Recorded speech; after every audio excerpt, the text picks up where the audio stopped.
신명기 10장 12절에서 22절까지의 말씀 마음을 집중하여 함께 봉독합니다. 이스라엘아, 내 하나님 여호와께서 내게 요구하시는 것이 무엇이냐?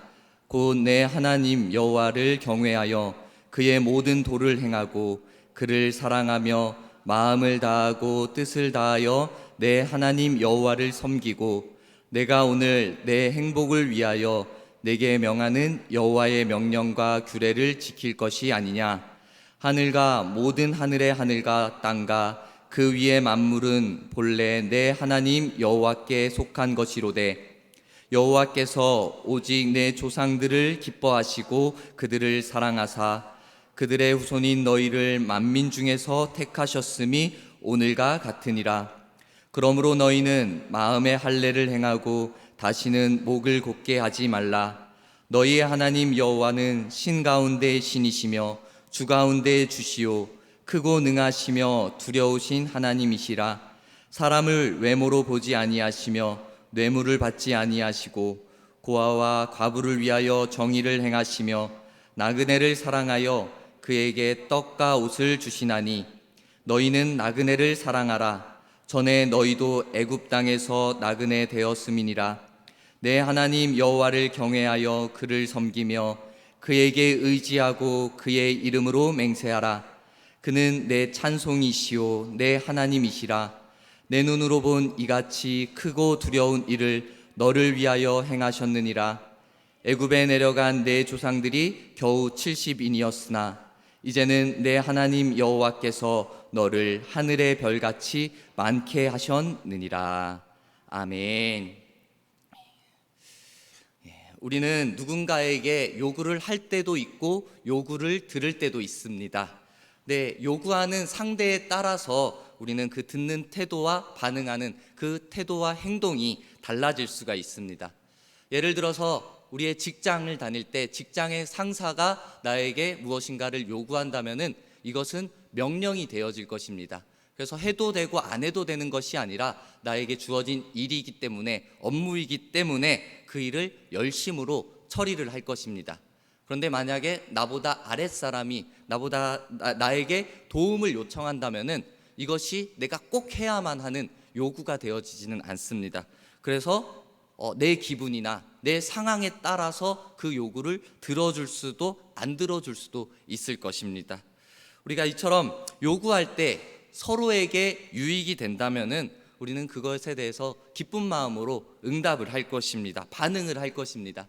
그런데 반대로 이것이 나에게 유익이 전혀 되어지지 않고 그리고 그 일을 함에 있어서 그것이 좀 어렵고 불편하고 시간이 걸리는 힘든 일이다라고 한다면은 내가 그 일을 하는 데 있어서 고민이 들 수도 있을 것입니다. 이처럼 요구라는 것이 상대방에 따라서 그리고 그 일에 따라서 좀 차이가 날 수 있을 것입니다. 오늘 말씀에는 그 하나님께서 이스라엘 백성들에게 바라시는 모습, 그 요구하시는 모습이 나오는 것입니다. 우리가 신명기 10장 12절에서 22절까지의 말씀을 읽었습니다. 이 말씀의 부제를 본다면은 여호와께서 요구하시는 것이라고 이렇게 부제가 달려 있습니다. 분명한 것은 그 하나님께서, 여호와께서 그 시대 이스라엘 백성들, 하나님의 백성들에게 지금 이렇게 살기를 바라고 요구하고 있는 것입니다. 그래서 말씀의 시작, 모세의 말로 시작이 됩니다. 이스라엘아, 내 하나님 여호와께서 내게 요구하시는 것이 무엇이냐라고 이렇게 모세의 말이 나오고 있습니다. 지금 모세가 꼭 묻는 것처럼 이스라엘아, 내 하나님 여호와께서 내게 요구하는 것이 무엇이냐라고 물어보는 것처럼, 질문하는 것처럼 보이지만 이것은 단순한 질문이 아닙니다. 이스라엘 백성들에게 물어보는 것이 아닙니다. 이것은 그들에게, 이스라엘 백성들에게 질책하는 그러한 장면입니다. 모세가 지금 하나님의 뜻은 이것인데, 하나님께서 너희에게 바라는 것은 이것인데 너희는 왜 이대로 살지 않느냐라고 질책하는 그러한 장면인 것입니다. 우리가 참된 신앙의 모습을 한번 돌아볼 때 참된 신앙이라는 것은 하나님의 뜻을 깨닫고 그리고 내가 그 뜻을 따라 살아나아갈 때 그것이 참된 신앙이 될 수 있는 것입니다. 우리는 우리의 노력으로 열심히 믿음 생활, 열심히 신앙 생활을 할 수 있습니다. 열심으로 신앙생활을 한다고 하지만 그 열심의 결과가 참된 신앙, 올바른 신앙으로 열매 맺어지지 않을 때도 있습니다. 왜냐? 그것은 나의 열심이었기 때문에, 하나님의 뜻이 그것은 아닐 수 있기 때문에 참된 신앙으로 열매를 맺지 못할 수도 있는 것입니다. 오늘 이스라엘 백성들은 분명히 잘못된 신앙의 모습이 있었던 것입니다. 그래서 하나님께서는 모세를 대신해서 지금 그들을 질책하는 것입니다. 이스라엘 백성들은 먼저는 자기 자신들은 나는 하나님의 백성이야, 하나님 앞에 선택받은 백성들이야 라는 이러한 자부심은 분명히 있었습니다. 그러면서 나름대로 자기들이 열심히 말씀에 따라 제사도 지냅니다. 그리고 그 당시에 율법을 지키기도 했습니다. 그러나 우리 하나님의 마음은 그들이 제사를 잘 지내는 것, 율법 규례만 잘 지키는 것, 이것을 원하신 것이 아니었습니다. 하나님께서 원하시는 것은 더 깊이 있는 곳에 있었습니다. 그러면서 이제 오늘 이어지는 말씀에 하나님께서 요구하시는 것을 분명히 가르쳐주고 있는 것입니다. 오늘 이어 나오는 12절부터 13절의 말씀을 본다면은 우리가 당연히 해야 될 만한 그 하나님의 가르침이 나오고 있습니다. 5가지가 나오는데 가장 먼저 첫째로는 하나님을 경외하라 라고 합니다. 이 경외하라는 것, 사랑과 존경의 마음으로 하나님 앞에서 두려움으로 서 있으라 라는 것입니다. 둘째로는 하나님의 모든 도를 행하라. 모든 도, 하나님의 가르침에 따라 그 길을 따라 걸어가라 라는 것입니다. 우리의 생각으로 우리의 길을 만들어져서 옳은 길로 보이는 그 길을 걸어 나가는 것이 아니라 하나님께서 정해놓으신 길, 그 길을 따라 걸어 나아가라 라는 것입니다. 그리고 셋째로 하나님을 사랑하라 라는 것입니다.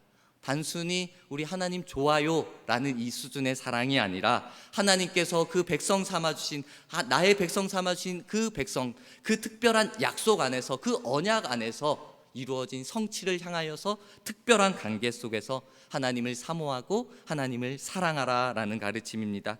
넷째로는 하나님만 섬기라 라는 것입니다. 그 시대에 많은 우상들이 있었습니다. 그 우상들을 바라볼 것이 아니라 오직 한 분 하나님, 그분만을 섬기라 라는 것입니다. 그때 인격적인 만남으로 하나님을 섬기라 라고 가르칩니다. 그리고 다섯째, 하나님의 명령과 규례를 지키라 라는 것입니다. 어찌 보면 두 번째, 그 하나님의 모든 도를 행하라, 이 말씀과 비슷한 의미입니다. 하나님의 말씀대로 살아가라 라는 것입니다.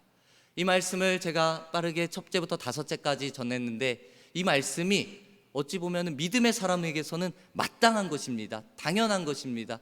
우리 하나님께서 지키지 못할, 불가능할 일, 그것을 이들에게 요구하는 것이 아니었습니다. 마땅히 지켜야 되고 마땅히 그렇게 하나님의 사람으로서 지켜야 할 믿음의 모습이었습니다. 그런데요, 이스라엘 백성들은 그렇게 살지를 못했던 것입니다. 마땅히 지켜야 할 하나님의 뜻을 지키지 못하고 그대로 자기들의 뜻대로 살아가고 있는 안타까운 모습이 하나님에게, 그리고 모세에게 보여졌던 것입니다. 그러면서 이제 14절부터 하나님이 말씀하시는 이 요구에 순종하기 위하여서 이스라엘 백성들이 해야 될 것들을 다시 한번 가르치는 것입니다.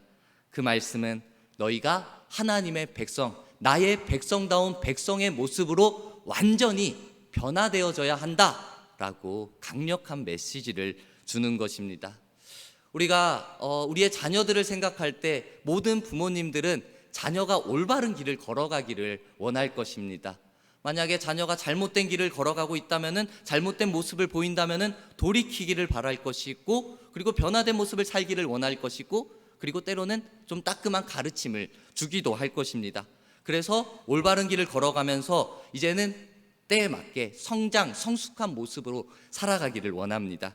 우리 하나님께서도 우리에게 이 믿음의 성장과 성숙을 위하여서 우리가 잘못된 길을 걸어간다면 돌이키기를 오늘도 바라시는 것입니다. 그리고 때에 맞게 우리가 성숙된 믿음의 모습을 가지고 살아가기를 우리에게 원하고 계시는 것입니다. 우리 여러분, 이 시간이 예배의 자리 가운데로 나왔습니다. 은혜의 자리 가운데로 나왔습니다. 이 모습이 너무나도 귀한 것입니다. 그런데 우리가 이 귀한 모습으로 내가 나왔으니까 됐어, 하나님 앞에 기뻐하실 거야, 하나님이 기뻐하실 거야, 이것만으로 만족해서는 안 된다라는 것입니다. 겉모습이 교회에 있어서 그 모습이 정말 하나님이 원하시는 기쁨의 모습이 전부가 아닐 수도 있다라는 것입니다. 우리 속사람이 정말 하나님이 원하시는 그리스도인다운 모습을 갖추고 그 길을 걸어가야지 하나님이 기뻐하시는, 하나님이 원하시는 참된 그리스도인의 모습이 될 수 있을 것입니다. 우리 여러분, 지금 하나님께서 요구하시는 것, 그 이스라엘 백성들에게 요구하시는 것이 바로 이것입니다. 바로 너희가 진정한 하나님의 백성이 되어라. 바로 이것입니다. 우리 여러분, 우리 이 시간 예배드리며 나아갈 때 나의 모습을 돌아보며 내가 정말 겉모습만 하나님의 백성다운 모습, 백성의 모습으로 살지는 않았는지 돌아보고 이제 진정한 하나님의 백성다운 백성의 모습으로 살아가기를 결단하며 나아가는 우리 모두가 되기를 소망합니다. 우리 하나님의 백성다운 백성의 모습, 오늘 16절에 이렇게 가르치고 있습니다. 마음의 할례를 행해야 한다. 16절에 너희는 마음의 할례를 행하고, 할례라는 것은 하나님께서 아브라함 시대 이후로 그 구약 시대에 하나님이 맺으신 그 하나님 백성과의 그 언약의 약속의 행위, 어찌 보면 의식과도 같은 것입니다. 남자들의 몸에 흔적을 남기면서 이제 너희들은 내 백성이다, 나의 백성이다 라는 그러한 의식입니다. 하나님께서 남자 신체의 표피를 자르라는 것, 이것이 어떠한 의미가 되어지겠습니까? 이것이 단순한 그 의식으로서 육체적인 관계로서만 끝나지는 것이 아닙니다. 이것은 육체적인 관계를 비롯된 그 세상을 살아가면서 나에게 주어진, 나에게 약속되어진 모든 보장되어진 것, 그리고 그 나에게 의지되어졌던 모든 것을 끊어버리라라는 그러한 의미를 담고 있는 것입니다. 사람은 태어나면서 그 족보라는 것이 있죠. 어떠한 가문에 속하게 되어져 있습니다. 그러면서 그 가문의 사람으로서 나이가 들어서 어떠한 것에 상속을 받을 수도 있을 것입니다. 그리고 그 가문의 도움을 받을 수도 있을 것이고 보호를 받을 수도 있을 것입니다. 그리고 다른 한편으로서는 내가 그 가문에 속해졌으니까 내 가문에서 해야 할 일들을 해야 할 것도 있는 것입니다. 의무도 주어지는 것입니다. 할례라는 것이 이러한 것과 연결이 됩니다. 내가 하나님의 백성으로 이제는 할례를 받는다면은 그 세상의 것, 하나님의 백성으로 내가 선택받았으니, 하나님의 백성으로 되어졌으니 세상의 것은 끊어버리고 하나님 앞에 받을 것을 받으며 하나님 앞에서 누릴 것을 누리며 그리고 하나님 앞에서 지켜야 할 것을 지켜야 한다라는 이 약속이 우리에게 지어진 것입니다. 하나님의 약속대로 내가 하나님의 뜻대로 살겠다라는 믿음의 고백이 우리에게 나타나는 것입니다. 이 할례가 있는데 마음의 할례를 행하고, 지금 이스라엘 백성들 가운데는 이 할례가 온전히 이루어지지를 못한 것입니다. 몸의 할례는 받았습니다. 육신의 할례는 받았습니다. 그래서 몸의 흔적은 하나님의 백성이라는 흔적을 가지고 있는데 여전히 믿음의 모습은 어떻습니까? 그들은 할례 이전의 삶으로 믿음의 모습으로, 안타까운 모습으로 살아가고 있었던 것입니다. 그렇기 때문에 오늘 본문의 하나님의 요구가 바로 이것입니다. 너희는 마음의 할례를 행하라. 이 마음의 할례가 여러 성경 곳곳에 나타나지만 특별히 예레미야 4장 4절에 보면은 유대인과 예루살렘 주민들아, 너희는 스스로 할례를 향하여 너희 마음 가죽을 베고 나 여호와께 속하라. 너희 마음 가죽을 베고 여호와께 속하라. 마음의 가죽을 베라는 것입니다. 여호와께 속하라는 것입니다. 이 마음이 내 생각을 의미하는 것입니다. 그리고 내 의지, 내 감정, 내 내적인 삶의 모든 것을 의미하는 것입니다. 즉 이제 내 마음이 정말 하나님의 백성이 아니고 아직까지도 내 마음이 다른 세상의 것을 생각하고 사람의 것을 생각한다면은 내가 아무리 하나님의 백성으로서 육체적인 할례를 행하였다 할지라도 하나님이 약속하신 그 언약의 성취의 자리까지로는 우리가 나아갈 수 없음을 의미하는 것입니다. 온전한 하나님의 백성을 이루기 위해서는 우리가 온전한 마음의 할례, 하나님 앞에 속해져야만 한다는 것입니다. 다시 말해서 이 마음의 할례는 내가 지금까지 의지하고 내가 지금까지 기대고 있었던 그 세상의 모든 것들을 끊어버리라 라는 그 의미가 되어집니다. 우리 여러분, 내가 사람을 의지했던 적이 있습니까? 그 마음의 할례를 통하여 사람을 의지했던 마음을 끊어버리라는 것입니다. 사람을 끊으라는 것이 아니라 사람을 의지했던 마음을 끊으라는 것입니다. 우리가 돈이나 물질을 의지한 적이 있습니까? 그렇다면은 그 돈이나 물질을 의지했던 것을 끊어버리라는 것입니다. 내가 가지고 있었던 좋은 것을 의지했던 것이 있었다면은 그 좋은 것을 끊어버리라라는 것입니다. 이렇게 내가 의지했던 세상의 것 그리고 또 다른 모든 것을 끊어버린다는 것이 하나님 앞으로 나아갈 수 있게 되는 첫 번째 단계가 되어집니다. 그리고 끊어버림으로 끝이 아닙니다. 더 중요한 것은 그 다음 것입니다. 더 중요한 것은 하나님을 의지하는 것입니다. 우리가 여호와께 속해지면서 세상의 것들은 끊어버리면 이제 하나님 앞에 속하여졌기 때문에 하나님만을 의지해야 되는 것입니다. 그때 우리가 하나님의 백성다운 백성으로 변화되어진 삶을 살게 되어집니다. 우리 하나님을 아버지로 모시고 그 하나님만을 의지하며 살게 된 사람, 그들이 정말 진정한 마음의 할례, 우리 할례로서 하나님 앞에 속하게 되어지는 것입니다. 변화된 삶을 살 수 있는 것입니다. 우리가 마음의 할례를 받는다는 것, 오직 하나님만을 의지하겠습니다 라는 믿음의 고백이라고 말씀을 드렸습니다.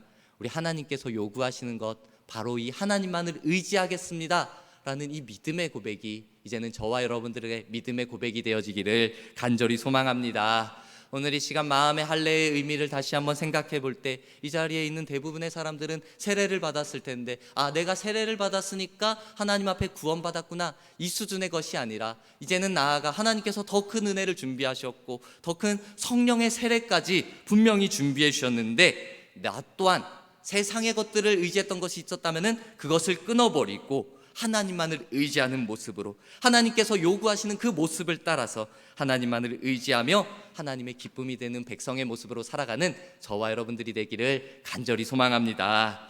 또한 또 이어서 말합니다. 16절 후반절에 보면은 다시는 목을 곧게 하지 말라라고 이렇게 말씀하고 있습니다. 우리 목을 곧게 하지 말라, 곧게 하지 말라라는 것은 이미 이들 가운데 목을 곧게 하는 모습이 있었기 때문에 그렇습니다. 신명기 9장 6절에 보면은 하나님께서 말을 합니다. 너는 목이 곧은 백성이라 라고 하나님께서 이스라엘 백성들을 이미 목이 곧은 자들의 모습으로 평가하고 있는 것입니다. 표현하고 있었던 것입니다. 그러면서 이제는 너희가 목이 곧게 하지 말아야 된다 라고 말을 하는 겁니다. 목이 곧다 라는 이 말의 뜻은요, 소들이나 그 말들, 일을 할 때 이 멍에를 씌우잖아요. 그 멍에를 씌워가지고 일을 시켜야 되는데 멍에를 쓰기 싫어서 고개를 숙여야 되는데 고개를 숙이지 않는 겁니다. 고개를 빳빳이 들고 있는 것입니다. 그냥 고집을 부리는 것입니다. 자기 마음대로 하려고 주인 말을 듣지 않는 것입니다. 이것이 목이 곧다라는 것의 비유적 표현입니다. 우리 많은 아이들, 어린 아이들을 본다면은 그 어린 아이의 때에 맞게 특유의 고집이 있습니다. 원하는 것을 얻지 못한다면은 그 원하는 것을 얻을 때까지 장소나 상황이나 따지지 않고 막 울면서 막 때를 붓습니다. 그리고 지나가면서 무엇인가를 물건들을 만지지 말라고 해도 더 억지로 만지는 그런 심보도 있습니다. 다른 아이들과 사이좋게 지내면 좋을 텐데 그것이 부모 마음인데 아이들과 고집 부리면서 내가 대장하려고 하고 괴롭히기도 하고, 그렇게 하면서 독불장군이 될 때도 있습니다. 부모님들은 그 모습을 보면서 가르치기도 하고 혼을 내지만 화를 내기도 합니다. 근데 어린아이의 모습이라고 생각한다면 그럴 수도 있습니다. 아직 어리고 미성숙하기 때문에 그럴 수 있다라고 생각이 듭니다. 그런데 이 아이가 커가지고도 그런 모습을 보인다면 어떻겠습니까? 컸으면은 당연히 절제할 줄을 알아야 됩니다. 자제할 줄도 알아야 됩니다. 그리고 다른 사람들을 존중할 줄도 알아야 합니다. 상황에 따라서 어떻게 반응하느냐, 그 모습도 자기가 어느 정도 가지고 있어야 되는 것입니다. 그런데 그때가 돼서도, 어른이 돼서 성인이 되어서도 그런 거 고집, 상황을 따지지 않고 내 고집과 내 생각대로만 행동한다면은 그 사회에서 올바른 관계를 맺기 어려울 수가 있습니다. 목이 곧는다는 게 이런 것입니다. 내 고집으로, 내 마음대로 행하는 것. 오늘 말씀의 가르침에서 목이 곧다라는 것을 생각해 본다면은 하나님의 백성들이 자기중심적인 생각을 가지고 하나님의 말씀을 듣지를 않는 것입니다. 우리 하나님이 우리의 주관자가 되시고 우리의 인도자가 되어주시는데, 우리에게 말씀하여 주시는데 내가 고개를 숙이지 않는 것입니다. 내 말만 하는 것입니다. 내 고집을 부리고 있는 것입니다. 내 생각에 사로잡혀 있으니까 하나님의 말씀을 귀담아 듣지를 못하는 겁니다. 아니, 어쩔 때는 하나님의 말씀이 들리기도 합니다. 하나님이 나에게 말씀하는 것이 들리기도 했는데 내 생각이 더 커가지고 하나님의 말씀을 따르지를 못하는 겁니다. 순종하지를 못하는 것입니다. 우리 사람들의 어리석음과 교만의 모습, 거만의 모습, 이 불순종의 모습으로 오히려 하나님이 원하시는 자리가 아닌 하나님이 반대하는 자리에 우리가 앉아 있을 때도, 서 있을 때도 있기도 합니다. 우리 이 불순종의 모습이 내 안에 있지는 않은지 한번 돌아보고, 그리고 이 불순종의 모습, 이 목이 곧은 모습이 어떤 상황에서 더 나타나느냐 생각해 볼 때, 내가 많은 것을 누리고 있을 때, 내 일이 잘 풀릴 때, 형통할 때, 다른 이들의 도움이 필요 없을 때 오히려 그 목이 곧은 모습이 더 나오기도 하는 것 같습니다. 왜냐? 내가 노력해서 이루어 갔으니까, 내 일이 잘 되니까 하나님을 찾을 필요도 없는 것입니다.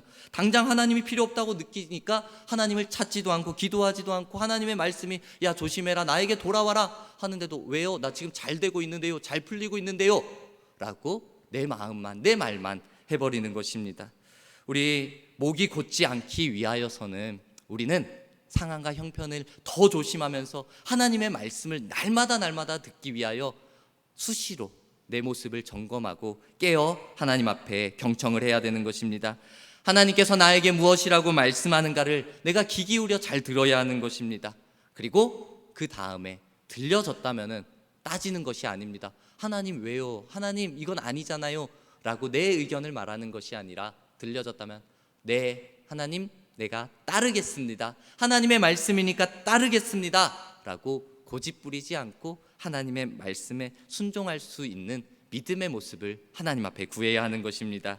이렇게 하나님 앞에 목이 곧지 않은 사람, 그들이 바로 하나님의 백성다운 백성의 모습으로 살아가는 모습입니다. 우리가 마음의 할례를 받았다면, 할례를 행하였다면, 이제 하나님만을 섬기기로, 하나님만을 의지하기로 우리가 고백했다면, 이제는 내 목을 하나님 앞에 곧게 하지 않고 하나님의 말씀만을 경청하고 그 말씀을 따라 순종하는 믿음의 모습으로 나아가야 할 것입니다. 교만의 모습이 있다면 버리고 겸손의 모습으로 나아가야 할 것입니다. 내 잘남은 버려버리고 하나님의 말씀의 옳음을 인정하는 모습을 보여드려야 할 것입니다. 우리 하나님께서 우리에게 요구하시는 것이 바로 이러한 모습인 것입니다. 우리 이제 나에게 요구하시는 하나님의 모습을 생각해 봅시다. 우리 하나님은 오늘 17절의 말씀에 보면은 너희의 하나님 여호와는 신 가운데 신이시며 주 가운데 주시오, 크고 능하시며 두려우신 하나님이시라 라고 하나님을 표현하고 있습니다. 여기 전능하신 하나님, 신 가운데 신이라고 해서 많은 신 중에서 가장 뛰어난 신이 아니라 유일하신 하나님이라는 겁니다. 우리는 그분만을 바라보아야 한다라는 것입니다. 그리고 21절의 말씀에 본다면은 찬송받기 합당하신 하나님, 그분 앞에 영광 받으실 분, 그분을 고백하고 있는 것입니다. 그 하나님께서 하나님의 백성들, 이 시간 우리들을 위하여서 놀라운 일을 행하셨음을 높여 찬양하는 모습이 21절 말씀에 나오고 있는 것입니다. 우리 여러분, 오늘 말씀의 제목 하나님의 요구, 이것을 생각할 때 이것이 단순한 하나님이 요구하시는 것이 우리에게 그냥 명령으로만 끝나는 것이 아닙니다. 그냥 너는 이걸 해야만 한다라고 우리에게 압박을 주는 것이 아닙니다. 이것은 하나님이 요구하시는 것은 너희가 나를 따르고 나를 섬기고 나를 지키고 나를 경외함으로 나아올 때 내가 너에게 은혜를 주겠다, 내가 너에게 복을 주겠다, 내가 너에게 기쁨을 주겠다 라고 우리를 이끌어 주시는 그 은혜의 말씀이 되어지는 것입니다.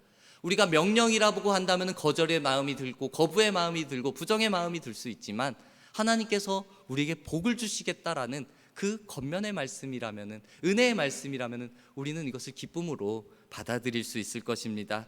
우리 이제 하나님께서 나에게 요구하시는 것이 무엇인지 분명히 알고 있습니다. 생각하고 있습니다. 그렇다면은 정말 내가 어떻게 해야지, 어떻게 살아가는 것이 하나님의 요구를 기쁨으로 응답하는 것인지 잘 생각하고 그분 앞에 우리의 눈을 향해야 할 것입니다. 그래서 여호와를 경외하고 그를 사랑하고 그를 기쁨으로 섬기는 우리 모두의 모습이 되어져야 할 것입니다. 이제 모두가 전심전력으로 하나님만을 경외하고 하나님만을 섬기는 우리의 모습이 되어야 합니다. 여기에 하나님의 뜻이 있는 것입니다. 성경의 가르침이 바로 우리에게 말씀하시는 것입니다. 우리가 행복한 인생을 살아가기 위해서, 복된 삶을 살아가기 위해서 하나님의 명령, 하나님의 율법, 하나님의 말씀을 지켜야 하는 것입니다. 하나님의 말씀을 우리가 지켜 행할 때 우리에게 억눌린 삶이 있다면 그것이 풀려지게 될 것입니다. 답답함이 풀려지게 되어질 것입니다. 하나님께서 지켜주시고 넘치도록 부어주시는 은혜를 우리 모두가 경험하게 되어질 것입니다. 이제 우리 모두가 하나님이 원하시는 모습으로 주님만을 전적으로 의지하여 참된 그리스도인의 모습, 하나님의 백성다운 백성의 모습으로 살아가는 우리 모두가 되기를 축복합니다. 아멘.